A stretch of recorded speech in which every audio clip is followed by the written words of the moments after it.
আসসালামু আলাইকুম। শুরু করছি রং উপন্যাস, লেখনীতে তন্নি তনু, পর্ব 2। সিনথিয়া পিপিলিকার ন্যায় ধীর পায়ে ভিতরে ঢুকলো।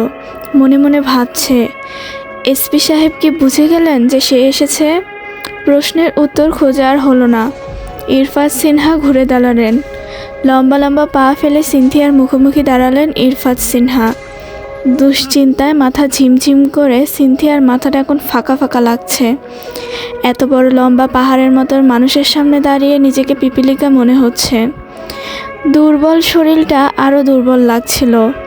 সিনথিয়া ভাবছে, সামনে দাঁড়ানো মানুষটি গর্জন দিয়ে পুনরায় তার নাম জিজ্ঞাসা করে তাহলে সে নিশ্চিত ভুল করবে। একে তো সব চিন্তা মাথায় কাজ করছে না, এখন তো ব্রেন ড্যামেজ হওয়ার জোগাড়। চোখের ইশারায় সিনথিয়াকে চেয়ার দেখালো ইরফাত সিনহা। মুখে শান্ত ধীর গলায় বললেন, সিট ডাউন। গতদিনও এত ভয় লাগেনি, যা সত্যি তাই বলেছে। কিন্তু সিম কার্ড কী করে লাশের কাছে গেল, সেই উত্তর কে দিবে? ভয়ে মুখটা চুপসে যাওয়া বেলুনের ন্যায় হয়েছে। ভয়ে সালাম কালাম ভুলে বসেছে। ভয়ে সব গুলিয়ে যাচ্ছে তার। টেবিলের উপরের মানুষটিকে সে একেবারে দেখতে চায় না, তাই মাথা নুয়ে ফেলল সে। কিন্তু অপর পাশের মানুষটা তার ভয়ের বদলে আশ্বাস দিলেন, be normal, I know you are a strong girl. যা বলবো শুধু ঠিকঠাক উত্তর দিবে, ভয়ের কিছু নেই। সিনথিয়া মাথা ঝাঁকিয়ে হ্যাঁ সম্মতি জানায়। কালকের বিষয়ে তো জানো। সিনথিয়া মাথা ঝাঁকায়। তোমার কি কোনো সিম কার্ড হারিয়ে গেছে? সিনথিয়া দুদিকে মাথা নাড়ালো, যার অর্থ না। কাউকে সিম কার্ড দিয়েছিল কখনো? মনে করে দেখো। সিনথিয়া আবারও মাথা ঝাঁকালো, যার অর্থ না, দেয়নি। ইরফাত সিনহা টেবিলে দুহাত ভাঁজ করে এগিয়ে বসলো। সিনথিয়া মাথা তুলে তাকাচ্ছে না। ইরফাত সিনহা চাইছেন মেয়েটা তাকে ভয় না পাক। তিনি যথাসাধ্য মৃদু গলায় কথা বলছেন। তিনি আরও বললেন, কয়টা সিম কার্ড তুমি এই অবধি কিনেছ? এর মধ্যে লাস্ট 24 এই ডিজিটের নাম্বার আছে তোমার? সিনথিয়া দুষ্টি তুলে তাকালো, হাত দুটো দিয়ে টেবিল আঁকড়ে ধরলো। তার চোখে মুখে বলছে নাম্বারটি তার চেনা, তবে মুখে কিছু বলছে না। ইরফাত সিনহা ভাবছে, গতকাল রিভলভারের নিচে হাত রেখেও মেয়েটি এত ভয় পায়নি, কিন্তু মেয়েটি আজ ভয় পাচ্ছে। ভয় পাওয়ারই কথা। এই অল্প বয়সী মেয়ের উপর কিডন্যাপিং, মার্ডার কেস, আশা ব্রেন প্রেশার হওয়ার কথাই। তিনি চাইলেন সিনথিয়া ইজি হোক। টেবিলের অপর প্রান্তে জড়সড় হয়ে বসে আছে সিনথি। ভয়ে বারবার টেবিল খামচে ধরছে। ইরফাত সিনহা নিজের শক্তপোক্ত কঠিন হাতটি যথাসাধ্য গলিয়ে সিনথিয়ার কোমল হাতের পিঠে রাখলেন। তারপর চাপড় দিতে দিতে সাহস দিয়ে বললেন, try to be easy. Sinthia বুকের মধ্যে আতশবাজির মতো তীব্র শব্দে কেঁপে উঠল। তারপর শীতলতায় শান্ত হয়ে গেল ভেতরটা। ভয়টা কর্পূরের মতো উড়ে গেল। ওইদিকে ইরফাত সিনহা আবার বললেন, এই সিম কার্ডটা কাউকে দিয়েছ? মানে রাফিকে? সিনথিয়া ধীরে ধীরে গলায় উত্তর দিল, না, ওকে কোনো সিম কার্ড দেয়নি। যে সিম কার্ডটির কথা বলছেন ওইটা টেলিটক সিম। এসিসিতে জিপিএ 5 পাওয়ার পর সিমটা পেয়েছিলাম। আমার বাসায় ওই সিম ইউজ করলে নেটওয়ার্কের সমস্যা হয়, তাই খুলে রেখে দিয়েছিলাম অনেক আগে। তাহলে সিমটা অন্যের কাছে গেল কি করে? আমি জানি না। ওই লাশটা জারি হোক, ওই সিমটাতে তুমি যে কত বড় জালে ফাঁসতে পারো বোঝো? কত ধরনের ক্রাইম হয় এখন। এত বেখালি হলে চলবে? সিনথি জমে গেল। তার জীবনে আর কি কি দেখা বাকি আছে সে সত্যিই জানে না। সিম কার্ডটা তার হলেও সে সত্যিই জানে না কিভাবে অন্যের কাছে গেল। আর ওই সিমটা লাগবে না বলে কোথায় রেখেছিল তাও ভালো করে মনে নেই। এই অযৌক্তিক কথাটা কি কেউ এই মুহূর্তে বিশ্বাস করবে? তার কথা বলার মুখ নেই। কয়েক সেকেন্ড চুপ রইলেন ইরফাত সিনহা। তারপর বললেন, বাসায় কে কে থাকে? মা, বাবা আর ভাই। তোমার ভাইয়ের এজ? স্টাডি 9-এ পড়ে। 13-14 হবে। আজ বাসায় ফিরে ভাই থেকে শুনবে তার গার্লফ্রেন্ড আছে কিনা, আর তোমার সিম কার্ড নিয়ে তাকে দিয়েছি কিনা। মানে অনেক সহজ। তোমার ভাই আন্ডার 18, তাই তার কোনো সিম কার্ড থাকার কথা না। তার গার্লফ্রেন্ড থাকলে আন্ডার 18ই হবে। তারও সিম থাকার কথা না, টাকা দিয়ে ফোন পাওয়া গেলেও কিন্তু সিম কার্ড পাওয়া যায় না। তোমার সিম কার্ড দিয়ে যদি তাদের প্রেমের পথ মসৃণ হয়, তারা এই সহজ পথ গ্রহণ করতেই পারে। কিন্তু যে মারা গেছে সে তো পুরুষ। তাতে কি, যে ফোন থেকে তোমার সিম কার্ড ইউজ করা হয়েছে সেটি চুরি হতেই পারে, অন্য কারো হাতে পড়তেই পারে, আরও অনেক কিছুই হতে পারে। তাদের মধ্যে কেউ মারা যেতে পারে। আপনি বলতে চাইছেন ওটা রাফি না? ধরে নাও তাই। এমন কথা শুনে সিনথিয়া থ হয়ে গেল। ইরফাত সিনহা বলেন, হা হওয়ার মতো কিছু হয়নি। এই যুগে অনেক কিছুই হতে পারে। খুশি হয়েছ রাফি বেঁচে আছে শুনে? আপনি কি করে শিওর হচ্ছেন যে ওটা রাফি না? রাফির ডিএনএ টেস্টের আগে তার মা বাবার নিজের ইনফর্ম করেছে এটি তার ছেলে নয়। তবুও সবার কনফিউশন দূর করার জন্য টেস্ট করা হয়েছে। একজন মায়ের চোখে তার ছেলেকে চিনতে কখনো ভুল হয় না মিস সিন্ড্রেলা। সিনথিয়া মুখ ছোট হয়ে এলো। রাফির ঠকানোর কথা মনে পড়তেই আবার বুকটা পুড়ে উঠল, চোখ ভরপুর হয়ে গেল জলে। ইরফাত সিনহার চোখে বিষয়টি ধরা পড়ল। ইরফাত সিনহা একটি রহস্য হাসি হাসলেন। বোকা মেয়ে, ভুল মানুষকে ভালোবেসে কেউ কাঁদে নাকি? বরং তুমি শুকরিয়া করো এমন মানুষের জীবনসঙ্গী হতে হয়নি।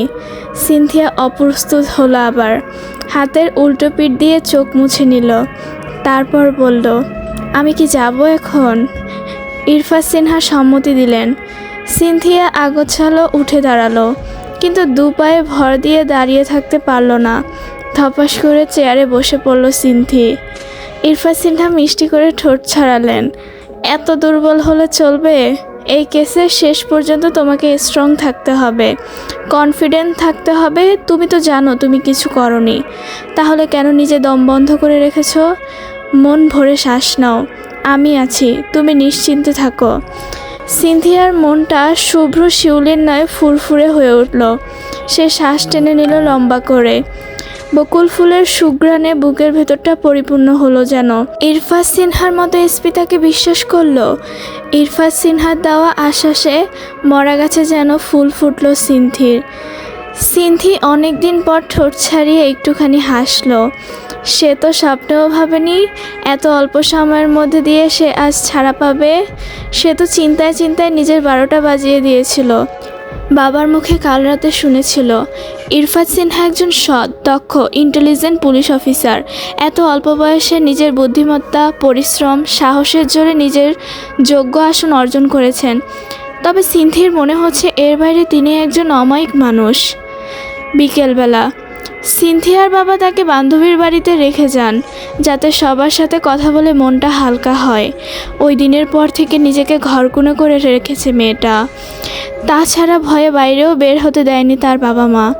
অনেক দিন পর মনে হচ্ছিল তাকে সত্যি নিজেকে সময় দেওয়া প্রয়োজন, না হলে সে পাগল হয়ে যাবে। বাবাকে বলার পর বাবা তার বান্ধবীর বাসায় তাকে রেখে গেছেন, বলেছেন আবার রাতে এসে নিয়ে যাবেন। সেখান থেকে সিনথিয়া আর রিমা অনেক দিন পর রাস্তায় হাঁটতে বেরিয়ে হয়েছে। হাঁটতে হাঁটতে অনেকটা পথ পেরিয়েছে তারা। শুনশান গলিতে তেমন মানুষ নেই, একটু পর পর রিকশার দেখা মেলে। সন্ধ্যা নামবে তাই তারা একটা রিকশা ডেকে নিল। সেই সময় পাশ দিয়ে যাওয়া একটা কার তাদের দেখেই যেন থেমে গেল। সিনথির বুকটা কুঁড়েকে উঠল। সেই দিনের ঘটনার পুনরাবৃত্তি হওয়ার কথা ভেবে শিউরে উঠল সিনথি। তড়িঘড়ি করে রিকশায় উঠে বসলো সিনথি। এর মধ্যে গাড়ি থেকে নেমে এলো সেই দিনের মতো মুখোশধারী দুইজন লোক। রিকশাওয়ালা কাকুকে দেখিয়ে সিনথিয়াকে টেনে হেঁচড়ে নামালো। রিমা চিৎকার করে দৌড়ে পালালো। সন্ধ্যা নেমে গেছে, রাস্তায় তেমন কোনো লোকজন নেই, আর যারা আছে তারা ভয়ে এগিয়ে আসছে না। সিনথিয়া উপায়ন্তর না দেখে লোকটির কবজি বরাবর কামড় বসালো, তারপর সামনের দিকে ছুটে চলল। পেছনে থাকা মানুষ দুটো ছুটে আসছে তার পিছন পিছন। সিনথি ফোনের সেভ অপশন থেকে নাম্বার বের করলো, পরপর 3টি কল করলো, কিন্তু ওপাশ থেকে কেউ ফোন তুললো না। অনেকটা দৌড়াতে দৌড়াতে একটু পর দাঁড়ালো, তারপর মেসেজ লিখলো, আমি মরে গেলাম ইরফাত সাহেব। হেডকোয়ার্টারের কেবিনে ইরফাত সিনহা আর ডিআইজি প্রভাত রঞ্জন সরকার বসে আছেন। সাথে যোগ দিয়েছেন রিজভি শিকদার। কথোপকথন চলছে রাফির কেস নিয়ে। ডিএনএ রেজাল্টে নেগেটিভ। রায়হান রাফি নিরুদ্দেশ। এখনই মুক্তিপণ নিয়ে কোনো ফোন আসেনি। উদ্দেশ্য কিডন্যাপ নাকি অন্য কিছু এখনও কোনো ক্লু বের করা হয়নি। লেকের ধারে সিসি ক্যামেরাগুলো অকেজো, আর আশেপাশের ফুটেজগুলো চেক করে তেমন কিছুই পাওয়া যায়নি। রায়হান রাফির বড় চাচা একজন ম্যাজিস্ট্রেট। এই ক্ষমতার হাতিয়ে করে রাফির বাবা বুক ফুলিয়ে চলেন। ভালোই নামডাক তাদের। রাফি নিজেও একজন ইঞ্জিনিয়ার। ম্যাজিস্ট্রেটের ভাতিজা নিরুদ্দেশ। অজ্ঞাত লাশ পাওয়া, কয়েকটি জেলায় পরপর নিরুদ্দেশের ঘটনা। অতি দ্রুত সমাধান বের করতে না পারলে উপরমহল থেকে চাপ আসবে। এই ঘটনার পুনরাবৃত্তি ঘটলে মিডিয়া, সংবাদ, পত্রিকা গুজব ছড়াবে। সাধারণ মানুষের পুলিশের উপর আস্থা হারাবে। তাই এসবের আগে যা করার করতে হবে। প্রায় একই বয়সী তরুণরা নিরুদ্দেশ হচ্ছে কেন, কী কারণে? এই প্রশ্নগুলোর উত্তর নেই। কথোপকথনের এক পর্যায়ে ইরফাত সিনহা ডিআইজিকে উদ্দেশ্য করে বলেন, স্যার, গত মাসে যে ছেলেগুলো নিখোঁজ হয়েছে তার সাথে রায়হান রাফির ঘটনার মিল আছে। মিসিংয়ের সাথে সাথে তাদেরও কোনো মুক্তিপণের দাবি করেনি। এদের মধ্যে সবাই আন্ডার 32, এর সবাই জবলেস। জিআইডি প্রভাত রঞ্জন সরকার বলেন, কিন্তু Irfat, Raihan Rafi is a engineer, you know that. এই কথোপকথনের মাঝে মৃদু শব্দে কেঁপে উঠল ইরফাত সিনহার মুঠোফোন। তিনি ফোনটা উল্টো করে ধরলেন যাতে কথায় ডিস্টার্ব না হয়। ফোনটা থেমে গিয়ে আবার কেঁপে উঠল। এটা তার পার্সোনাল ফোন, তাই পার্সোনাল মানুষগুলোকেই ফোন দেওয়ার কথা। তবে এই মুহূর্তে কাজের চেয়ে ইম্পর্টেন্ট কিছু নেই তার কাছে। তাই ফোনটা সাইড বাটন চেপে সুইচ অফ করে দিল। তারপর আবার কথায় ফিরলেন, ইয়েস স্যার, কিন্তু ওই কোম্পানি থেকে ওকে আউট করে দেওয়া হয়েছে প্রায় 2-3 বছর আগে। তার মানে দাঁড়াচ্ছে তিনিও বেকার। Are you sure? অবভিয়াসলি। আমার ক্লোজ ফ্রেন্ড ওই কোম্পানির একই জব করে। বাকি তথ্য খুব শীঘ্রই জানাবে। তাহলে তুমি কি বলতে চাচ্ছ 60টি ছেলের নিখোঁজের সাথে রায়হান রাফির কেসটা রিলেটেড? Exactly sir. অন্ধকার হয়ে আসা প্রায় জনমানবহীন সরু গলি, পিছনে তেড়ে আসা বাঘের ন্যায় মুখোশধারী কবল থেকে নিজেকে বাঁচাতে দিগন্তে শূন্য হয়ে ছুটছে সিনথিয়া। আর প্রাণপণে অন্তরের অন্তঃস্থল থেকে একটি দোয়া করছে, ইরফাত সিনহা যেন তার দোয়ার মেসেজটি পড়েন আর খুব দ্রুত এই বিপদ থেকে উদ্ধার করে। সিনথিয়া প্রাণপণে দৌড়াচ্ছে, আবার সুযোগ বুঝে পেছনে ফিরে ফিরে তাকাচ্ছে। মুখোশধারী লোক দ্রুত তাকে ধরার জন্য মরিয়া হয়ে ছুটছে, যেন হীরা পান্নার সন্ধান পেয়েছে। পথে ঘাটে কিচ্ছু না চেনায় সিনথিয়ার দু চোখের সামনে যে পথ দেখছে সেদিকেই ছুটছে। অন্ধকারে তলিয়ে গেছে চারদিক।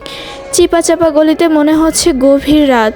সিনথিয়া সামনে যেতেই দেখলো গরিল মোড়ে ঘেরার আগেই পাশাপাশি 2টি বিল্ডিং, মাঝখানে একটি সরু রাস্তা, ময়লা আর আবর্জনায় ভরপুর। কতক্ষণ আর এভাবে দৌড়াবে? একটু লুকিয়ে থেকে দেখা যাক কি হয়। সেই সরু রাস্তায় নিজের শরীর গড়িয়ে ঢুকে যায় সিনথি। তপ্ত ভারী শ্বাস পড়ছে তার, ফোঁস করে। দু হাতে মুখ চেপে ধরে সামনে নেয় নিজেকে। লোক দুটো দৌড়ে মোড়ে ঘুরে পার হয়ে গেল, যেন বেঁচে যাবে সে। এটাই যেন শেষ ভরসা তার। হলোও তাই। লোক দুটো দৌড়ে সামনের দিকে চলে যাচ্ছে। সিনথিয়া হাফ ছাড়ে, লম্বা করে একটা দম নেয়। হাতের মুঠোয় থাকা ফোনটা 2 হাতে আঁকড়ে ধরে সিনথিয়া। বাসা থেকে অসংখ্যবার কল এসেছে। সিনথিয়ার ফোন স্ক্রল করে, হারিয়ে যাওয়া ব্যস্ত ন্যায় একটি নাম্বার খোঁজে। না, কোনো কল আসেনি। দেখেই বুকের মধ্যে খাঁচায় ধরাজ করে উঠে। সুপ্ত আশাটা পাখির ন্যায় উড়াল দিয়ে বুকটা শূন্য করে দিয়ে চলে যায়। সে কি শতভাগ আশা করেছিল ইরফাত সিনহা কল ব্যাক করবেই? সে কি ভেবে নিয়েছিল বিপদে পড়লে ইরফাত সিনহা তাকে বাঁচাতে আসবে? কিন্তু ইরফাত সিনহা এমন কোনো আশ্বাস কি তাকে কখনো দিয়েছিল? কখনোই না। কেসের প্রয়োজনে সে শুধু মোক্ষম গুটি। তাই খেলার আগে তাকে সুন্দর করে গুছিয়ে নিচ্ছে ইরফাত সিনহা। সেই সুবাদে একটুখানি তার সাথে ভালো করে কথা বলেছে, তাতেই এত কিছু আশা করে বসলো। সে কে? তার মতো তুচ্ছ মেয়ে মরে পচে থাকুক, তাকে উদ্ধার করতে সব ইম্পর্টেন্ট কাজ ফেলে ইরফাত সিনহা উড়াল দিয়ে আসবে, এমনটাই কি আশা করেছিল সে? নিজের আশা করায় পরিধি বিবেচনা করে মনে মনে নিজের কপালে সপাটে কতগুলো জুতোর বাড়ি মারল সিনথিয়া। তারপর প্রাণপণে চাইল ভুল করেও ইরফাত সিনহা যেন এই মেসেজটি না দেখে। খানিকটা সময় সে নিঃশব্দে দাঁড়িয়ে থাকলো ওইখানেই। কি করবে এখন? বাবাকে কল করবে। ফোনে নেটওয়ার্ক ক্রস চিহ্ন দেখাচ্ছে। সে মনে মনে ভাবছে, তার বাবা আসলে যদি আরও বিপদ হয়, তার সাথে যদি তার বাবাকেও তুলে নিয়ে যায়। না না, সে এমন রিস্ক জীবনেও নেবে না। সে নিজে মরে যাক, পচে যাক, তবুও পরিবার ভালো থাকুক। সে উঠে দাঁড়ায় সন্তর্পণে, গুটি গুটি পায়ে উকি দিয়ে দেখতে চায় আশেপাশে ওই লোকগুলোকে দেখা যায় কিনা। দুপা বাড়াতেই একগুচ্ছ আলোক রশ্মি মুখের উপর হারানোর মতো জাপটে ধরে। চোখ বন্ধ করা হয় আপনা আপনি। সে চোখ টেনে তুলে তাকায় পুনরায়। এ কি? সেই মানুষগুলোই তো। চিনতে অসুবিধা হয় না সিনথিয়ার। বুকের মধ্যে বিপদ সংকেত ঘণ্টা বাজিয়ে ওঠে। যেচে এসে সে যেন কুমিরের মুখের মধ্যে ঢুকে গেছে। বুকের কাঁপনে হৃৎপিণ্ড বেরিয়ে আসার জোগাড়। এইবার সে কোথায় পালাবে? চোখ বন্ধ করে ধোয়া ওঠা কফিতে চুমুক দেয় ইরফাজ সিনহা। চুমুকের ফাঁকে ফাঁকে কথা বলছেন তিনি। স্যার, উত্তরবঙ্গের ওই জেলায় দুই বন্ধু একই সাথে নিখোঁজ। রিজভী শিকদার সকাল থেকে একটি কেসের পূর্ণাঙ্গ নিউজ নিয়েই হিমশিম খাচ্ছেন। তাই নিজের কাজ দ্রুততার সাথে সম্পন্ন করতে আমি নিজেই সশরীরে সেই জায়গাগুলোতে যেতে চাই। তুমি যেটা ভালো মনে করো। তোমার উপর আমার পূর্ণ আস্থা আছে। Okay sir. আমার অনুপস্থিতিতে তো রিজভী শিকদার থানায় থাকছেন। তিনি ওই দিকটা যেন হ্যান্ডেল করেন। ওকে, বেস্ট অফ লাক। মৃত্যুর দোরগোড়ায় থেকে যেন শেষ চেষ্টাটা করে সিনথিয়া। খারাপ সময় নিজের মৃত্যু কামনাই হয়তো সবাই করে, কিন্তু সত্যি সত্যি কেউ মরতে চায় না। সিনথিয়াও প্রাণপণে বাঁচতে চায়। উল্টো ঘুরে দৌড় দেয়। দুপাশে চাপা দেওয়ালের ধারালো ঘর্ষণে জন্তুর মতো খুবলে খুবলে খেয়ে নেয় ডানার মাংস। জুতো ভেদ করে ঢুকে যায় কাঁচের টুকরো। পেছনে মানুষ দুটো চাপা দেওয়ালের মধ্যে পথ আগলাতে পারছে না। সেই সুযোগে সিনথিয়া এক ছুটে বেরিয়ে যায়। বিল্ডিংয়ের পেছনে বড় একটা গলি, তার পাশে একটি ডোবা। হলদে লাইটের আলোতে পথটার শেষ প্রান্ত অবধি দেখা যাচ্ছে। এক পথে গেলে দৌড়ে পার পাবে না সে। তাই সিনথিয়া আর সরু রাস্তা ধরল না। সাপ বিচ্ছু কোনো কিছুর পরোয়া না করে পুকুরে নেমে পড়ল। রাস্তা থেকে অনেকটা নিচুর দিকেই পুকুর হওয়ায় ভালো আলো নেই। লতাপাতা আর আগাছায় ভরা। থোকায় থোকায় কচু গাছের সংসার বেঁধেছে অনেকখানি জায়গা জুড়ে। উপায়ন্তর না দেখে সিনথিয়া ঘন কচু গাছের আড়ালে দাঁড়ালো। তারপর পানিতে সর্বাঙ্গ ডুবিয়ে মাথাটুকু বের করে রইল।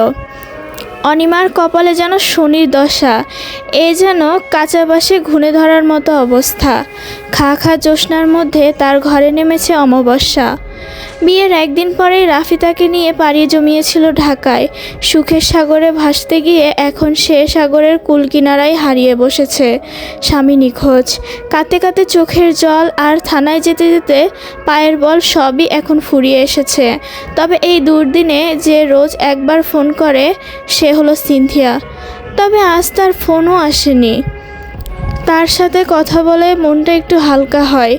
তাকে একবার ফোন করা দরকার। অনিমা টেবিল হাতছে ফোনটা নিজের কাছে নেয়।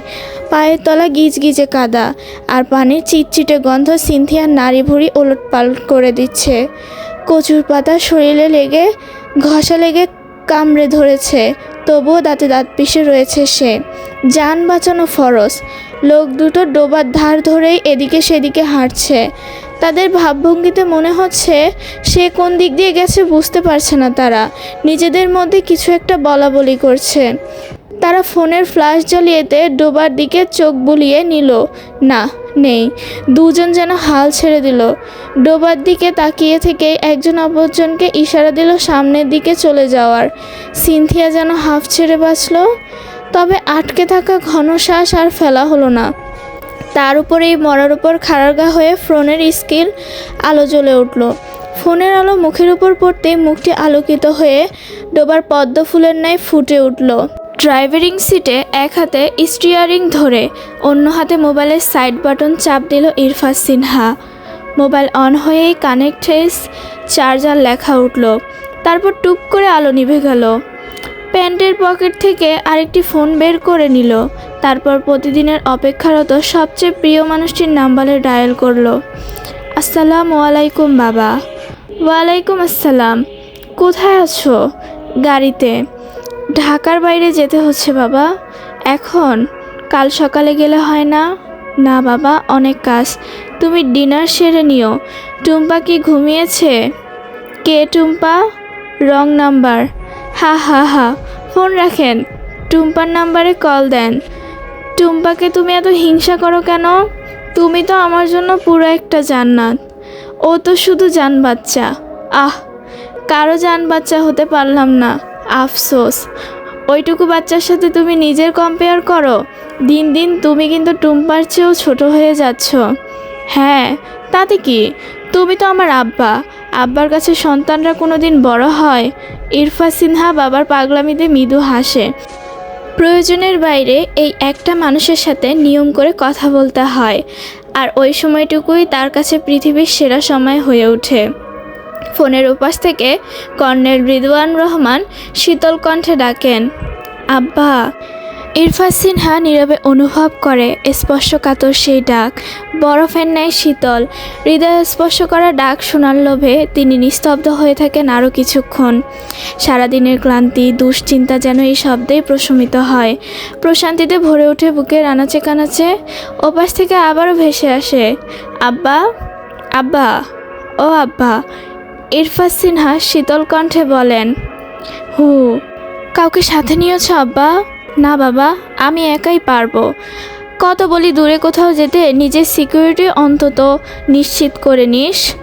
তোমার মতো বাবা যার আছে এই পৃথিবীতে, তার কি আর সিকিউরিটি লাগে? বিপদ কিন্তু বলে কয়ে আসে না জয়, এত সাহস ভালো না। টেনশন করো না বাবা। ওকে, সাবধানে যেও। ওকে বাবা, take care my son. Okay. Sinthia একবার নিজের ফোনের দিকে তাকালো, তারপর ধরা পড়ে যাওয়ার চোরের ন্যায় লোক দুটোর পানে তাকালো। লোক দুটো কিছুটা আঁচ করে কচু গাছের দিকে তাকালো। হু হু করে কেঁপে উঠল সিনথিয়ার আত্মা। ঘন হয়ে এলো শ্বাস প্রশ্বাস। আলো জ্বলে ওঠা হাতের ফোনের নিজের মাথা পানিতে ডুবিয়ে দিল সিনথিয়া। লোক দুটি চলে যাওয়ার পর সিনথিয়া ভেজা জবজবে কাপড়, কাদা মাটি মাখা অনেকে রাস্তা পাড়ি দিয়ে একটি মসজিদের সামনে এসে থামে। সেখানকার মানুষের সহযোগিতায় একটি বোরকা পরে রাত 10টা নাগাদ রিক্সা করে নিজের বাসায় ফেরে। 4তলা পাড়ি দিয়ে 5তলায় গিয়ে দেখে বাসার দরজা খোলা। সোফায় বসে আছেন তার চাচি, ফুফি, কাজিন সহ আরও অনেকেই। সিনথিয়াকে দেখে তার মা ফুফিয়ে কেঁদে উঠে, দৌড়ে এসে জাপটে ধরে মেয়েকে। শরীর ভেজা কেন মা? কাদামাটি কেন? কোথা থেকে লাগলো? সোফা থেকে চাচি, ফুফি সবাই উঠে এলো। সবার মুখে একই কথা, সব ঠিক আছে তো সিনথি? সিনথি নিস্তব্ধ হয়ে দাঁড়িয়ে শুধু মাথা নাড়ে। যা ভেবে এত চিন্তা করছে সেরকম কিছু হয়নি, সেটি নিশ্চিত করলো সে কী কারণে এমন হলো সেই প্রশ্নের উত্তর তার কাছে নেই। সে শুধু জানে তার এখন বিশ্রাম দরকার। সিনথিয়ার বাবা, চাচা, মামা সবাই মিলে হন্যে হয়ে তাকে খুঁজে গেছে এতক্ষণ। থানায় গিয়ে নিজেদের মেয়ের নামে কোনো সাহায্য পাননি তিনি। হয়রানির শেষ প্রান্তে দম ফুরাবার মুহূর্তে বাসা থেকে তাকে জানানো হয় সিনথিয়া ফিরেছে। পরে তারাও বাসায় ফেরেন। গোসল সেরে জামা পাল্টে সোজা বিছানায় চলে যায় সিনথিয়া। ব্যথায় টনটন করছে শরীর, মাথায় ঝিমুনি, ছুলে যাওয়া অংশে জ্বলনি, সে কাতর। বাইরে তার বাবার গলা শোনা যাচ্ছে, চিৎকার চেঁচামেচি করছেন আরিফ আহমেদ। কয়দিন যা হয়েছে তা কেবল দুর্ঘটনা বলে ধরে নিয়েছিলেন। প্রেম ভালোবাসা এমন খুব কমন, তাই মেয়ে ভুল সত্যি মেয়ের পাশে ছিলেন। তবে আজ থানায় গিয়ে মেয়ের জন্য অপমানিত হয়েছেন তাকে। রিজভী শিকদার যা নয় তাই বলে অপমান করেছেন। আরিফ আহমেদ সব খুলে বলে। মেয়ের জন্য সাহায্য চাইলেন, তিনি সরাসরি নাকচ করে দেন। নাটকবাজি, বানানো মন গড়া গল্প, আবেগের গল্প শুনিয়ে তাকে ভেজানো সম্ভব নয়। এরপর যা নয় তাই বলে অপমান করেন। আরিফ আহমেদের গলায় থানার কথাটা শুনে সিনথিয়া উঠে দাঁড়ায়, পর্দার আড়ালে দাঁড়িয়ে থাকে। সিনথিয়ার মা গ্লাসে পানি এগিয়ে দিচ্ছেন আরিফ আহমেদের দিকে, ঘেমে নিয়ে একাকার। সিনথিয়ার মা ধীর গলায় বললেন, এসপিকে জানাতে পারলেন না? আরিফ আহমেদ ঘেমে উঠেছেন। তিনি গর্জন করে বললেন, এসপি কি বাপদাদার কেনা গোলাম? এসপি সাথে গেলেই দেখা হবে, এত সহজ? আমি কি তাই বলেছি? তোর কথা তো তাই মনে হচ্ছে।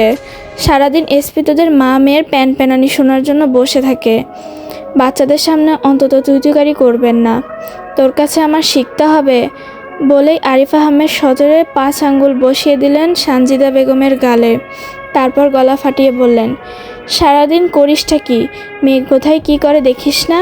আর দুনিয়ার মানুষ নাই নাকি? বান্ধবীর জামাইয়ের সাথে কি বিয়েতেও কি জামাইকে দেখেনি? ওর সাথে হাজার হাজার বছরের প্রেম থাকলেও এখন তো সে অন্যের বর। কি নির্লজ্জ মেয়ে আমার! অন্যের বরের সাথে দেখা করতে যায়, তাও আবার শাড়ি পরে। ও তো নিজের জালে নিজেই ফেঁসে গেছে। মেয়ে সারাদিন থাকে তোর কাছে। মেয়েকে কি শিক্ষা দিয়েছিস?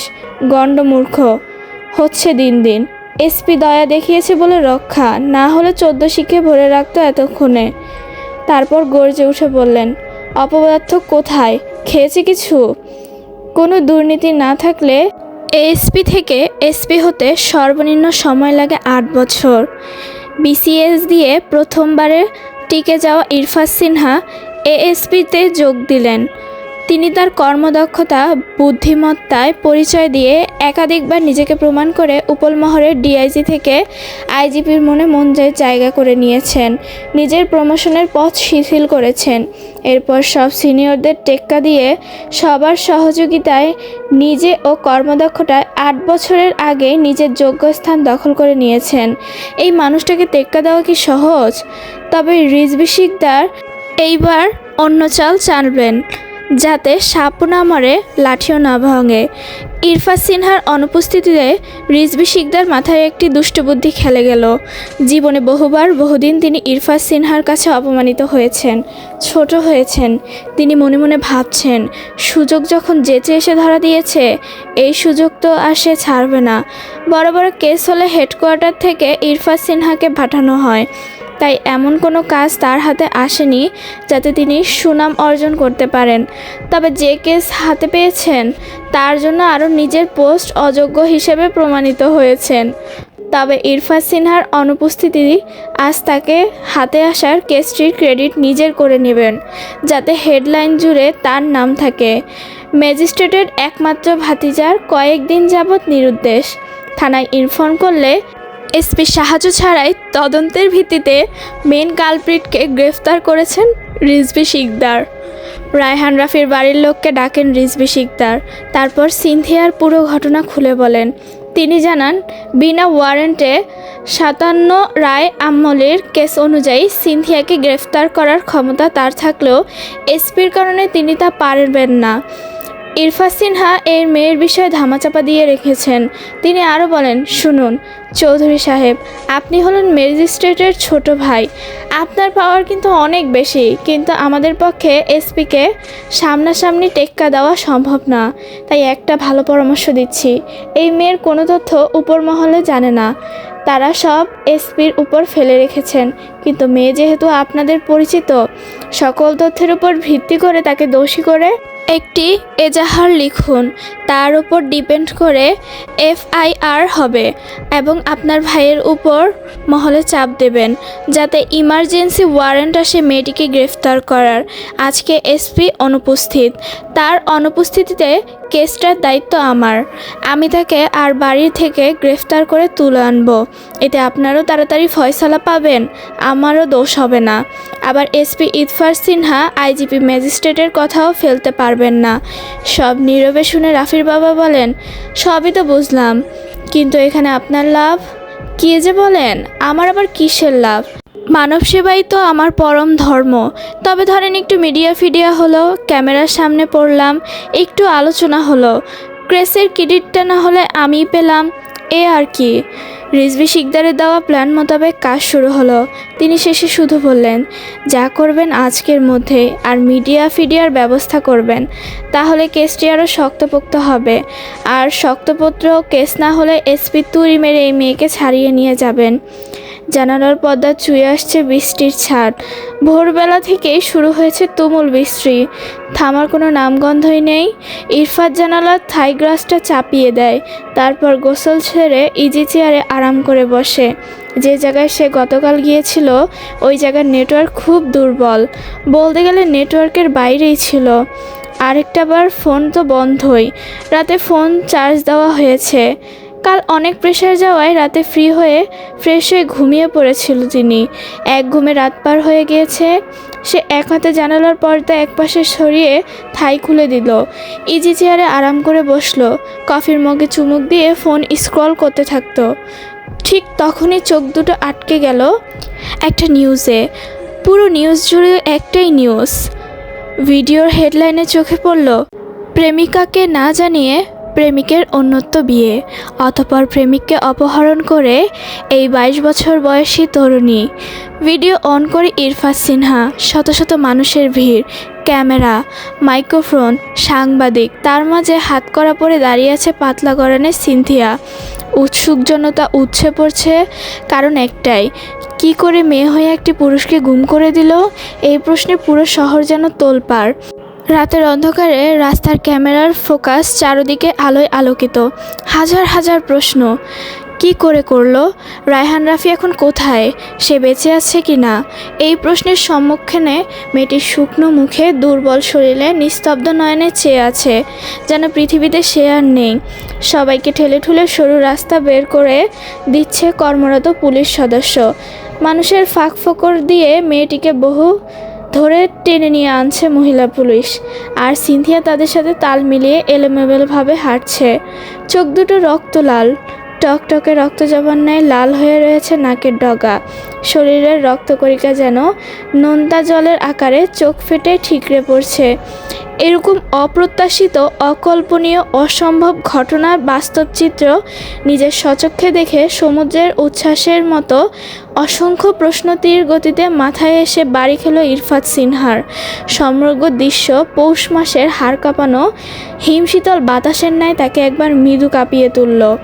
পরক্ষণেই আগুনের নাভার ন্যায় উত্তপ্ত হয়ে উঠল। হেডকোয়ার্টারের কেবিনে গম্ভীর মুখ হয়ে বসে আছে ইরফাত। সাথে আছেন ডিআইজি প্রভাত রঞ্জন সরকার, থানার কয়েকজন এসআই সহ রিজভী শিকদার। ইরফাত কাজের বাইরে কথা খুব কম বলে, তবে আজ তাকে একটু অন্যরকম লাগায় প্রভাত রঞ্জন সরকার বলেন, হোয়াট হ্যাপেন মাই ডিয়ার? গতকালের নিউজ দেখেছো তো? এরপর ইরফাদের কোনো নড়চড় নেই, মুখে কোনো কথাও নেই। প্রভাত রঞ্জন সরকার আবার বলে, কেসটা তো এক ধাপ এগিয়ে গেল, তুমি খুশি হওনি? টেবিলে হাতের উপর ভর রাখায় কপালটুকু হাত থেকে সরিয়ে নিল ইরফাত। চোখ দুটো বন্ধ করে সরিয়ে এলিয়ে দিল চেয়ারে। চেয়ারটা হালকা দুলে উঠে আবার ক্ষীণ শ্বাস ছেড়ে শীতল কণ্ঠে বলল, কেস, এর দায়িত্ব কার উপর ছিল? Of course I gave it to you my dear. Probhat Ranjan সরকারের সুস্পষ্ট গলা। ইরফাত সিনহা গলা আবারও হিমশীতল। ইরফাত চোখ বন্ধ করে ডিআইজিকে বলল, তাহলে আমাকে না জানিয়ে মেয়েটিকে গ্রেফতার করা কেন হলো? এছাড়া তো আর ওয়ে ছিল না ইরফাত, সব কিছু উপর থেকেই নির্ধারণ করা হয়েছে। স্যাটিসফাইড আপনি? কি বলতে চাচ্ছ?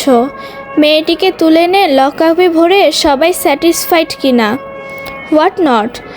আসামি গ্রেফতার, ভিকটিমকে যত তাড়াতাড়ি উদ্ধার করতে পারবো আমাদের জন্য তত ভালো। আপনি কি করে শিওর হচ্ছেন স্যার মেয়েটি আসামি? প্রুফ হয়নি হয়ে যাবে। রায়হান রাফির চাচা ম্যাজিস্ট্রেট আশিক চৌধুরী ভিকটিমের সাথে আসামি সিনথিয়ার প্রেমের বিষয়ে শিওর করেছেন।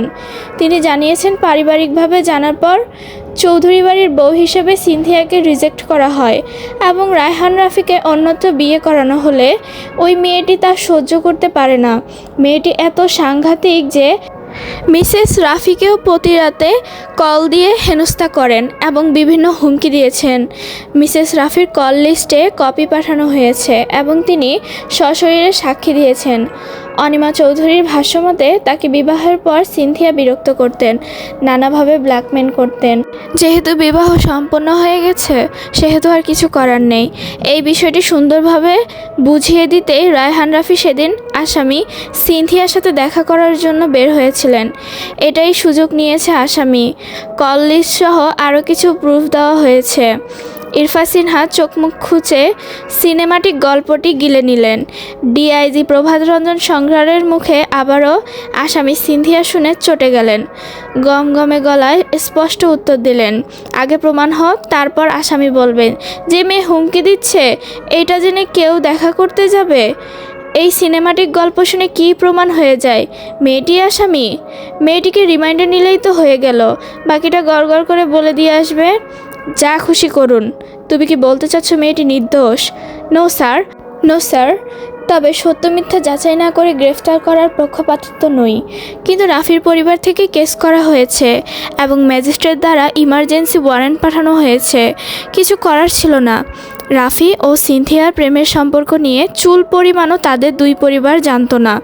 তাহলে এই তথ্য তাদের কাছে কি করে গেল স্যার? তুমি কি বলতে চাচ্ছ? আপনি যেটা ভাবছেন ওইটাই, কিন্তু থানা থেকে এসব কে বলবে? এই প্রুফ যদি থাকতো তাহলে ইরফাদ এখানে বসে আছে। ইরফাদ সিকদার গলায় যেন কি ছিল, কিসের আভাস দিলেন তিনি? এমন কথায় রিজভী সিকদার নড়ে চড়ে বসলেন। ইরফাদ সিনহা সুস্পষ্ট গলায় বলল, অ্যাগেইন সরি, কেসটা আমি আর নিতে পারছি না। ইরফাদের এমন সিদ্ধান্তে রিজভী সিকদার যেন এবার খুশি হলেন। এটাই তো চেয়েছিলেন তিনি। অন্ধকারের চোখে শেষে পট্টি খুলে তিনি এখন দেখাতে চান পুরো ট্রিটমেন্ট তার হাতেই হয়েছে। তবে প্রধান রঞ্জন সরকার নাখোশ গলায় বললেন, ইম্পসিবল। তুমি না করলে কে করবে? আমার অনুপস্থিতিতে যে কাজ এগিয়ে রেখেছে তিনি ভালো পারবেন আশা করি। প্রভাত রঞ্জন সরকার ইরফাদকে ভালোভাবেই চেনেন। সে যদি একবার বেঁকে বসে তাহলে সে কাজ তাকে দিয়ে কেউ করাতে পারবে না। প্রয়োজনে সে জব ছেড়ে দেবে। ঘটনার জটিল মোড় নিতে দেখে তিনি বললেন, না করছো কেন? যে সম্মান আমি ফিরিয়ে দিতে পারবো না সে কাজ হতে কেন নেব আমি? মেয়েটি নির্দোষ হলে অবশ্যই সেটি জানানো হবে। পরিষ্কার এক গ্লাস স্বচ্ছ জলকে নর্দমার জলে মিশিয়ে যখন ভাববেন কাজটা ঠিক হয়নি, তখন কি ওই জল আবার গ্লাসে আগের ন্যায় তুলে আপনি পান করবেন? কিসের সাথে কিসের তুলনা করছো? এটাই আমাদের সমাজ ব্যবস্থা স্যার। জেল খাটিয়ে আপনি যখন ওই মেয়েকে নির্দোষ বলে ছেড়ে দেবেন, সবাই হয়তো সামনে আহারে বলবে, কিন্তু মন থেকে কেউ তাকে কাছে টেনে নেবে না। এই আধুনিক যুগে তুমি এইসব কথা ভাবো? What not. ধরে নিন বিশাল জনসভায় আপনি স্টেজে দাঁড়িয়ে বক্তৃতা দিচ্ছেন। আপনার একটি সুন্দর সাবলীল কথায় সকলে একজোলে উপহাসের হাসি দিল, আর সেই হাসিতেই থাকলো। আপনি 100% কনফিডেন্ট, আপনি ভুল বলেননি, কিন্তু সকলেই একজোটে হাসি দেখে আপনার কনফিডেন্ট লেভেল 0-তে নেমে আসবে স্যার। Am I right? কথার মাঝে পাস দিলেন ইরফাদ সিনহা। তারপর বললেন, যদি পাবলিক একজোট হয়ে আপনার মতো ডিআইজির কনফিডেন্স 0-তে নিয়ে আসতে পারে, তাহলে সাধারণ একটি মেয়ে এবং মেয়ের পরিবারের কি হতে পারে? সমালোচনায় কান দেওয়া উচিত নয় ইরফাদ।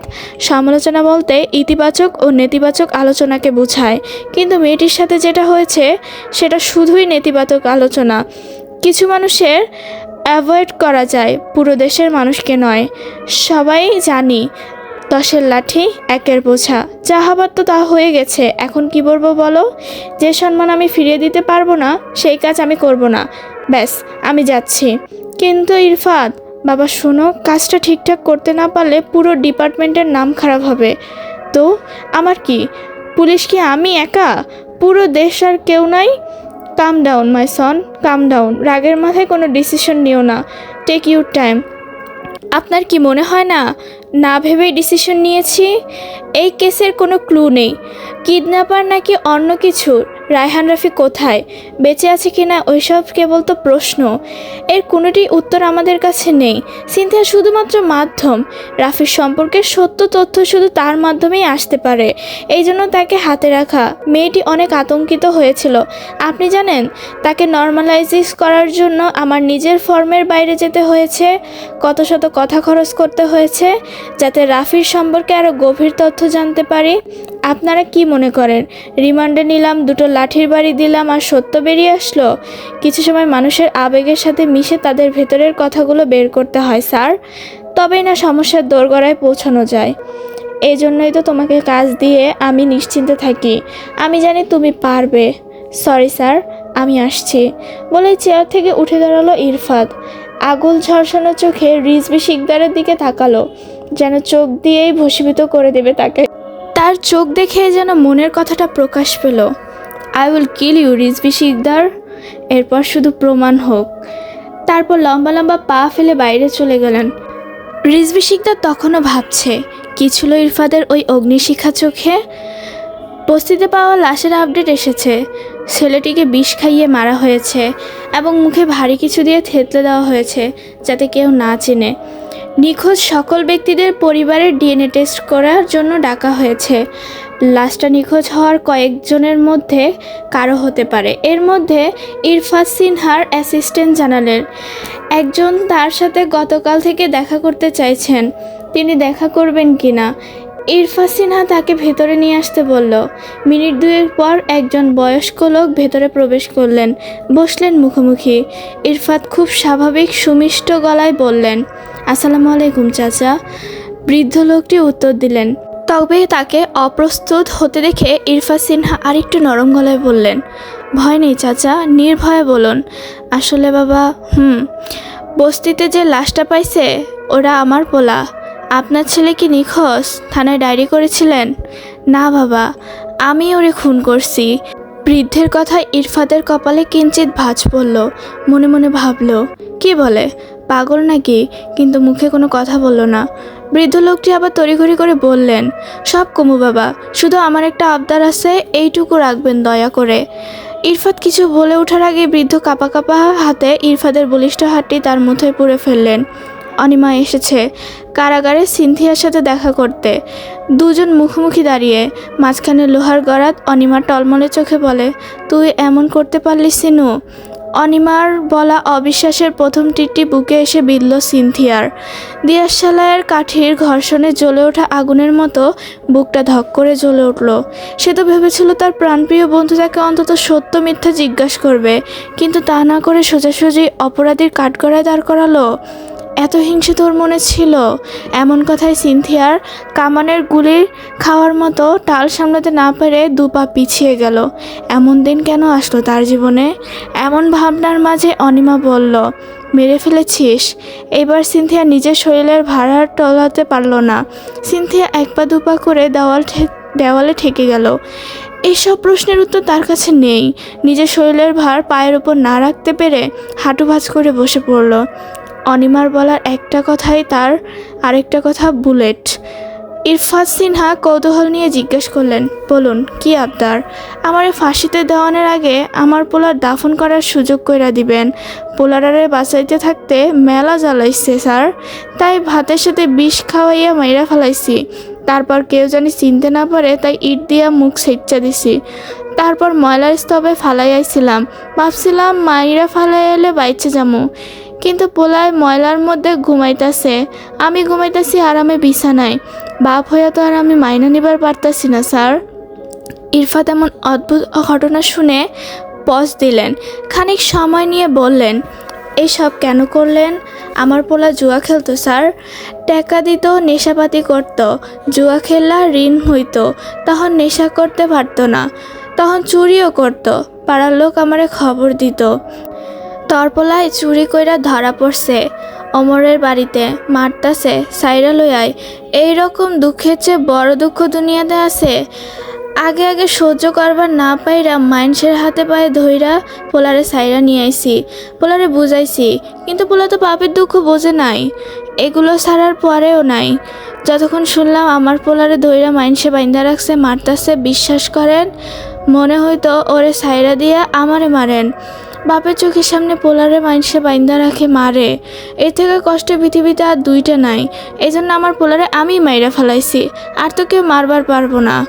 এই হৃদয় বিদারক কথা শোনার পর এই বাবা নামক জীবন্ত লাশটাকে কত ধারায় শাস্তিতে আনবে, কোন শাস্তি তার প্রাপ্য, ভাবছে ইরফাত। বৃদ্ধের চোখ দুটো শুকিয়ে যাওয়া নদীর ন্যায়। লোকটি থেমে গিয়ে আবার বলল, একসময় অতিষ্ঠ হইয়া রাগে দুঃখে মাইরা ফেলাইছি, লাশ ফালাইয়া দিয়াইছি ময়লার ভিতরে। ভাবছিলাম কেউ জানবো না, আমি একলা শান্তিতে ঘুমামো, কিন্তু আমার আর ঘুমাইবার পারি নাই। পরে অনেকবার ওইখানে গেছি, ভাবছি তুইলাই না ঘরের মধ্যে কবর দিয়া বাপ বেটা একলগে ঘুমামো। পরে শুনলাম লাশ পুলিশ লইয়া গেছে। পরে খুঁজতে খুঁজতে এখানে আইছি। আমি আমার দোষ স্বীকার করছি স্যার, আমারে ফাঁসিতে দেন। খালি তার লেগে আমার পোলাটারে শান্তি মতো ঘুমাইবার ব্যবস্থা করেন স্যার, দাফনের ব্যবস্থা করেন। আর কোনোদিন শান্তি পায় নাই স্যার। শেষের কথাগুলো যেন কিছু একটা মেশানো ছিল, এক বাবার করুণ আহাজারি হৃদয়ে গিয়ে তুলল ইরফাদের। বিকেল শেষ ভাগে ইরফাদ একটু ফ্রি হলো। অফিসের জন্য ব্যবহৃত ফোনটা সবসময় সচল থাকে, আর তার পার্সোনাল ফোনের নাম্বারটা সব সময় সচল থাকে। আর তার পার্সোনাল ফোনের নাম্বার সকল রিলেটিভসকে দেওয়া। সেখানে অসংখ্য ফোন আসে, অসংখ্য মেসেজ আসে। সময়ের অভাবে কখনো দেখা হয়ে ওঠে না, অনেক সময় ব্যস্ততার কারণে ফোন ওপেন করা হয় না। সেদিনের আসা কল সে ভুলেই গিয়েছিল। কত মানুষই তো ফোন দেয়, সময়ের অভাবে কল ব্যাক করা হয়ে ওঠে না। তবে আজ ফোন অন করেই একটি মেসেজ চোখে পড়ল, আমি মরে গেলাম ইরফান সাহেব। এই কথা পড়ে প্রথমে সকলের দেখা ঘটনা মনে পড়লো তার। কয় তারিখে মেসেজটা দেখলো। সে ভাবলো, মেয়েটি কি ওই সময় বাঁচার জন্য তার কাছে আকুতি প্রকাশ করেছে? কিন্তু সে তো মেসেজটি দেখেইনি। তার কি একবার যাওয়া উচিত? তার কি মেয়েটিকে সাহায্য করা উচিত? 2 মিনিট বসে কারাগারের দিকে গেল ইরফান। দোরগোড়ার ওপারে শক্ত মেঝেতে হাঁটুতে মুখ গুজে আছে সিনথিয়া। লম্বা চুলগুলো বাঁধনমুক্ত হয়ে মেঝেতে ছড়িয়ে আছে। ইরফান হালকা গলা খাকারি দিল। মেয়েটি কোনো নড়াচল হলো না। ইরফান শান্ত কণ্ঠে ডাকলো, সিনথিয়া। হিমশীতল মিষ্টি স্বরটি দেওয়ালে এসে যেন বাড়ি খেলো। এরপর প্রতিধ্বনিত হলো, সিনথিয়া, থিয়া থিয়া। সিনথিয়া মুখ তুলে তাকালো। গরাদের ওপারে দাঁড়িয়ে থাকা মানুষটিকে চোখ মেলে দেখল সিনথিয়া। টানা টানা মায়াবী চোখ দুটো বিষণ্ণতায় ও অসহায়ত্বের প্রতিচ্ছবি। এক দৃষ্টিতে স্মৃতিহারা মানুষের ন্যায় স্মৃতিচারণ করতে না পেরে যেন এক দৃষ্টিতে চেয়ে আছে। সেটি বুঝতে পেরে ইরফান আবার ডাকলো, এই সিনথিয়া, শোনো। মেয়েটির চোখে ইরফান এর অস্তিত্ব যেন এবার ধরা দিল। মাঝ সমুদ্রে হাবুডুবু খেয়ে ঘন হয়ে আসা শ্বাস এবার খড়কূপের সন্ধান পেয়ে স্বস্তিতে হাঁফ ছাড়ে। তারপর প্রাণপণে ছুটে এসে চাপটে ধরে সেই খড়কুটোকে। সেই রকম করেই যেন ছুটে এলো সিনথিয়া। তারপর দু হাতে খামচে ধরল লোহার গড়া। 2 চোখ রক্ত ছলকে উঠল। মাসির মতো সরু নাকের ডগা লাল হয়ে উঠেছে ক্রমশে। ঘটে যাওয়া অসম্ভব অনিশ্চয়তা ঘটনা বাস্তবায়ন তার ভেতরে যে ব্যথার পাহাড় গড়ে উঠেছে, তার চোখ ফেটে রক্ত আকারে বের হতে চাইছে। এত সময়ে জমিয়ে রাখা যন্ত্রটার চিহ্নটুকু ফুটে উঠেছে চোখের বিন্দু বিন্দু আকারে থুতনির ভাঁজে ভাঁজে। 2 চোখে জল বাদ দিয়ে আটকে রাখতে গিয়ে কেঁপে কেঁপে উঠছে অধর যুগল। বাঁধভাঙা নদীর জলের ন্যায় চোখে স্বচ্ছ জল মুহূর্তেই গড়িয়ে পড়ল। মেয়েটিকে গ্রেফতারের পর স্তব্ধ হয়ে গিয়েছিল। তখন তো এভাবে কাঁদেনি, তবে তার চোখ দুটো অবলীলায় বলে দিচ্ছে, এই একটা সুযোগের অপেক্ষাই ছিল এতক্ষণ। ইরফান যেন পুরো সিনথিয়াকে একচোটে পড়ে নিল। মেয়েটি শেষ ভরসা হিসেবে তার প্রতীক্ষায় সময় গুনছে, অথচ সে কিনা বলে এলো এই কেস নিয়ে কাজ করবে না। চিন্তায় চিন্তায় পাগল হয়ে যাচ্ছে প্রভাত রঞ্জন সরকার। এই কাজ রিজভী শিকদারকে দিলে সমাধান যে হবে না তা তিনি ভালো করেই জানেন।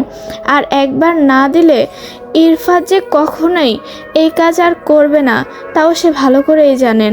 কি করবেন তিনি ভেবে পাচ্ছেন না। অশ্রুসিক্ত নয়নে এক দৃষ্টিতে তাকিয়ে আছে সিনথিয়া। তার চোখের জলে ভিজে যাচ্ছে গলায় পেঁচানো ওড়নার উপরের অংশ। পলক ফেলার আগেই চোখের থেকে গড়িয়ে পড়ে যাচ্ছে অশ্রুকণা। এ অবস্থা দেখে দায়িত্বরত মহিলাকে তালা খুলে দিতে বলল ইরফান। তারপর তার কেবিনে নিয়ে যেতে বলল। ফেরার সময় ডিআইজির ফোন দিল ইরফান। কেসটা আমি দেখব, তবে নেক্সটে যেন এর মধ্যে আগাছা না আসে। ডিআইজি উত্তরের অপেক্ষা না করেই ফোনটি কেটে দিল ইরফান। এমন সময় অসম্ভব কথা শুনে প্রভাত রঞ্জন নিজেই হতভম্ব হয়ে গেলেন। এই প্রথম তিনি ইরফানের মধ্যে পরিবর্তন দেখলেন, তবে মনে মনে খুব খুশি হলেন। ইরফান সিনথিয়াকে সামনে চেয়ারে বসতে বলল। তারপর বলল, রাফি সম্পর্কে যা জানো নিজ থেকেই বলবে। এত প্রশ্ন যেন আমার না করতে হয়। সিনথিয়া মাথা নাড়ায়, কিন্তু মুখে কিছু বলে না, মাথা নিচু করে থাকে। তার দৃষ্টি আকর্ষণের জন্য ইরফান বলিষ্ঠ হাতে হালকা চাপড় দেয় টেবিলে। সিনথিয়া নড়ে চড়ে বসে। তারপর ধীর গলায় বলে, কি বলবো? আমি বলে দেব? পিনপতন নীরবতা। ইরফান বুঝে নেই এই মেয়ের সাথে নিজ থেকে কথা না বললে দিন গড়িয়ে রাত হবে, তবুও কথা বের হবে না। তার কাছে অত সময় নেই। উপায়ন্তর না দেখে নিজেই বলল, রাফি জবলেস ছিল জানো? ইনভেস্টিগেশনে জানা গেছে ওর ব্যাংকের লোন নেওয়া আছে। It's a big amount, you know. Sinthia চুপ করে থাকে। উত্তর না পেয়ে ইরফান বলে, yes or no? No. Irfan জিজ্ঞাসা করে, বাজে কোনো নেশা ছিল? সিনথিয়া চোখ নামিয়ে নেয় পুনরায়। ধীর গলায় উত্তর দেয়, শুনুনি কখনো। নেশা বা অন্য কিছু না। ওনার সাথে তোমার পরিচয় একটা ফ্রেন্ডের মাধ্যমে। ডিটেলস বলো। নিচ থেকে। ও আমাদের কলেজে আসতো, ওর ছোটো বোনের কলেজে দিতে আসতো, ওখান থেকেই পরিচয়। তারপর ধীরে ধীরে। রায়হান রাফির কোনো ফ্রেন্ডের সাথে যোগাযোগ আছে? না, পার্সোনাল বিষয়ে শেয়ার ওর পছন্দ ছিল না। এমন কিছুই নেই তাকে সন্দেহ করার মতো? না, তবে কয়দিন ধরে একটা কথা মনে হচ্ছে। একটা মেয়ে ছিল, অনেক আগেই মেসেঞ্জারে নক করেছিল। মেয়েটি বলেছিল আমার সাথে কথা আছে, কিন্তু আমার পাসওয়ার্ড রাফির কাছে ছিল। তাই রাফি মেসেজ দেখেই তাকে ব্লক করে দেয় এবং আমাকে বলে মেয়েটি খারাপ, অন্য আইডি থেকে নক দিলে যেন তার সাথে কথা না বলি। তারপর তারপর আর কথা বলিনি। মেয়েটির নাম মনে নেই, তবে আইডিটি ব্লক লিস্টে থাকতে পারে। পাসওয়ার্ড, ইরফাদের বলা পাসওয়ার্ড শব্দটায় খানিকটা অবাক হয় সিনথিয়া। এখন তাকে পাসওয়ার্ডও দিতে হবে? প্রাইভেসি ব্রেক করতে হবে? ওইখানে আর কিছু না থাকুক, রাফির সাথে বলা কনভারসেশন তো আছে, কিছু ছবিও আছে। ইরফাদ আবারও বলল পাসওয়ার্ড। একই শব্দে পুনরায় জোরালোভাবে উচ্চারিত হওয়ায় সিনথিয়া মৃদু কেঁপে উঠল। যে পাসওয়ার্ড দেওয়া আছে সেটা মুখেই বা কী করে বলবে? সিনথিয়া বলে লিখে দেই বা টাইপ করে দেই।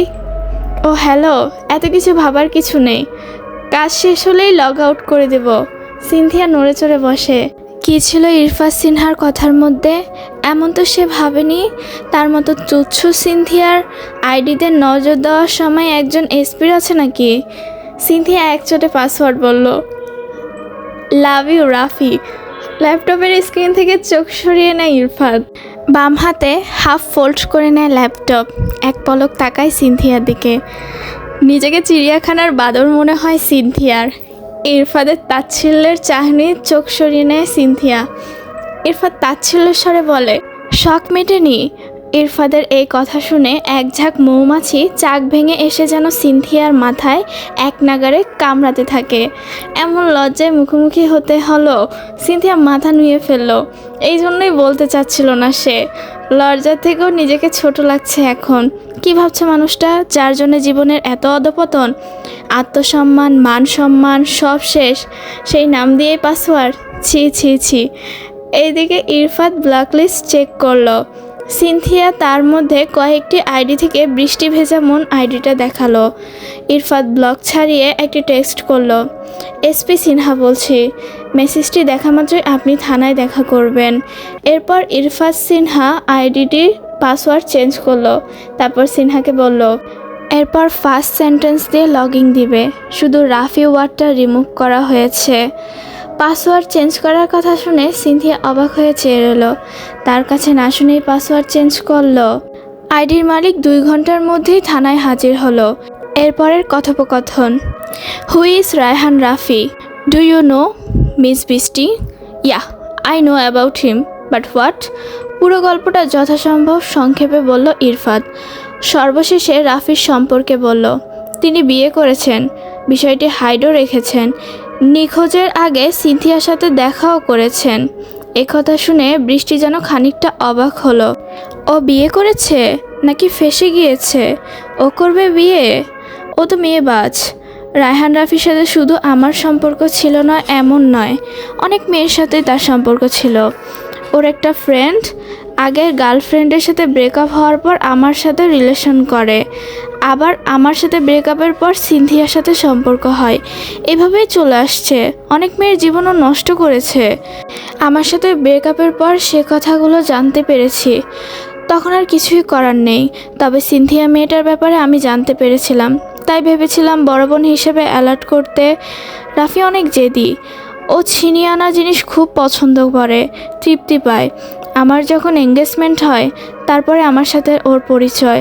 আমি তো আগের এঙ্গেজমেন্ট ভেঙে ওর সাথে জড়িয়ে পড়েছিলাম।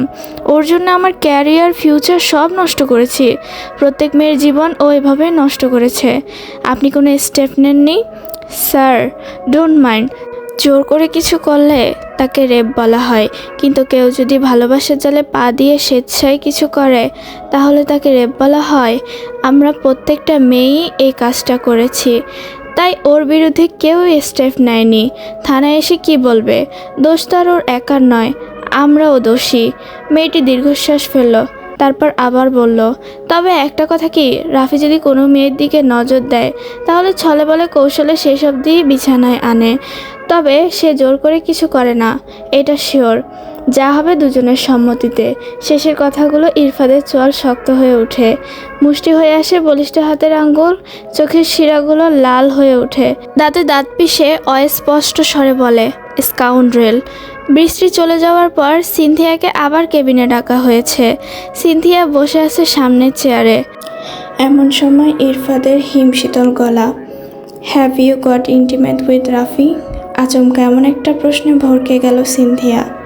এমন আপত্তিকর একটা প্রশ্নের সাথে সে পরিচিত নয়। অন্য পুরুষদের সাথে এসব আলোচনা তার কাছে ভীষণ লজ্জাজনক ও আপত্তিকর।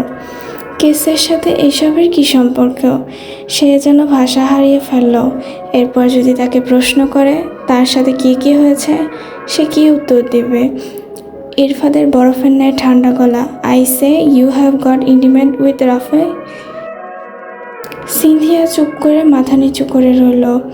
তার জীবনে কি কি দেখা বাকি আছে, আর কত কিছু সম্মুখীন হবে, আর কত লজ্জা পেতে হবে, আর কত সহ্য করতে হবে। তার তো আর সহ্য হয় না, আর কত খোলসত্ব করতে হবে। মুখটা ছোট হয়ে আসে তার, কিভাবে কি বলবে সে। তবুও জড়ানো গলায় আসা ছিঁড়ে ছিঁড়ে বলো, ও তো ভদ্রসভ্য ছিল, ও আমাকে ভালোবাসতো। এমন কিছু করবে না যাতে আমার সম্মানহানি। বাকিটা বলা হলো না। ইরফাদের ঝাঁঝালো গলা, ভালোবাসা এই নমুনা? I say you have you got intimate with him, yes or no? Cynthia ইরফাদের দিকে তাকালো। ইরফাদের ভঙ্গি বদলে গেছে তার গলার স্বর। তার সাথে বলা খানিকের নরম গলাটা কেবল এক মুখোশ। এই যে রাগে ফুলে ফেঁপে ওঠা গরম চোখের মানুষটা যে আসল, সে কেন বারবার ভুলে যায়? এসপি রাফিকে নিয়ে সাফাই শোনার জন্য বসে আছে। রাফি চার চোখে কেমন, তা কি সে জানতে চেয়েছে? তাহলে এই বিশ্বাসঘাতকতার মানুষটার সাফাই কেন করছে সে? সিনথিয়া নিজের বেহাইয়া মনকে দুবার চাপড় বসিয়ে উত্তর দিল, না, এসব কোনোদিন হয়নি। ইরফাদের পাল্টা প্রশ্ন, ডিড হি টাচ ইউ? এই ভয়টাই তো পেয়ে গিয়েছিল। এই মুহূর্তে কি বলবে সে? যদি বলে টাচ করেনি কখনো, কিন্তু সেটা তো মিথ্যা হবে। আর যদি সত্যি বলে, তাহলে যদি প্রশ্ন করে কি কি করেছে, তাহলে কি করে বলবে রাফি তাকে কিস করেছিল? এমন কথা বলার আগে মরে যাবে, তবুও বলতে পারবে না। ইরফা সিনথিয়াকে আবার বলল, ইয়েস অর নো? এবার গলার স্বর যেন কাচের মতো সোজা হয়ে গেল, দেওয়ালে লাগলো, তারপর ভাঙচুর করে মেঝেতে পড়ল। গলার টোন শুনে ভরকে গেল সিনথিয়া। দমটা যেন ফাঁসির দড়িতে আটকে গেছে, মুখ দিয়ে কথা বের হচ্ছে না। হঠাৎ এইসব কেন জিজ্ঞাসা করছেন তিনি? এইসব কি কেসের জন্য খুবই দরকার? ইরফা সিনথিয়ার আবার সেই হিমশীতল গলা, যা সিনথিয়াকে বরফের মতো জমিয়ে দিচ্ছে। It's a simple question Sinthi, answer me, yes or no? Sinthia কাঁপা কাঁপা স্বরে বলল, ইয়েস। ইরফাত দাঁতে দাঁত পিষল, বের হয়ে চাপা স্বর, get out from here, out. Sinthia চেয়ারে শরীরের ভার ছেড়ে দিবে ভাবছে। ইরফাত সিনহা তার উপর কি রেগে গেল? এখন যদি উঠে না যেতে পারে, এসপি কি বেশি রেগে যাবে? এক ধমকে যে তার পায়ের শক্তি সব শেষ। অন্ধকারে ডুবে আছে গরাদের চার দেওয়াল। পাহাড় ধসে নেমে আসা ক্লান্তিতে ঘুমের অতলে ডুবে আছে সিনথিয়া। বহুদিন তার চোখে ঘুম নেই, তবে আজ শরীর তাকে ছুটি দিয়েছে। চোখ দুটো বন্ধ হয়ে গেছে তার অনুমতি না নিয়েই। নিস্তব্ধ নিকুশ নিঝুম রাত পৌঁছে গেছে শেষের ঠিকানায়। সিনথিয়া ঘুমে আচ্ছন্ন। গরাদের লোহার দরজাটা হঠাৎ টুম করে খুলে গেল। ঘুম হালকা হয়ে আসলো। ভেসে আসে বহু সাবধানে ফেলা পায়ের মৃদু আওয়াজ। গভীর ঘুমে বন্য হরিণের ন্যায় ছুটে পালিয়ে গেল। তার অনুভূতি নাড়া দিয়ে বলে, কেউ যেন তার দিকে গুটি গুটি পায়ে এগিয়ে আসছে। তুষারপাতের ন্যায় হিমশীতল হয়ে আসলো শ্বাস, ঘন হয়ে আসে বুকের মধ্যে। চোখ দুটো ভয়ে কোটরে লুকোতে চায়, চোখ টেনে তাকানোর সাহস হয়ে ওঠে না। চোখ খুলে কাকে দেখবে সে? জীবনে টানাপোড়েনে আর কত কি দেখবে সে। এই বদ্ধ চার দেওয়ালের ঘরে অজানা মানুষের অস্তিত্ব টের পেয়ে ভেতরে ভেতরে ভেঙে পড়ে। সে ভাঙায় উঠে আসা মাছের মতো ভেতরে ছটফট করে, মুখ দিয়ে কিছু বলতে পারে না, শ্বাস চেপে রাখে, শব্দ হয় ওর ভয়ে। ঠিক তখনই তার খুব কাছে যেন হাওয়ার বরফের ন্যায় শীতল শ্বাস তার চোখে মুখের উপর ঠিকরে পড়ে। অন্ধকার ঠেলে ভয়ভীতি ছুঁড়ে ফিরে লাফিয়ে ওঠে সিনথিয়া। তারপর কাঁপা কাঁপা স্বরে বলে, কে? কে? শব্দটা দেওয়ালে বাড়ি খায়। কালো মেঘের ন্যায় অন্ধকার কক্ষ, চোখ দুটো যেন ছেড়ে আসছে সিনথিয়ার। অন্ধকার হাতড়ে উঠে দাঁড়ায়, পায়ের শব্দটা গাঢ় থেকে নিমিষেই শূন্যের মতো যেন মিলিয়ে যাচ্ছে। আলো জ্বালাতে স্তব্ধ হয়ে যায় সিনথিয়া। আজকের রং গল্পের দ্বিতীয় পর্বটি এই পর্যন্তই। আশা করি গল্পটি অনেক অনেক বেশি ভালো লেগেছে। খুব শীঘ্রই তৃতীয় পর্ব আসছে। আল্লাহ হাফেজ।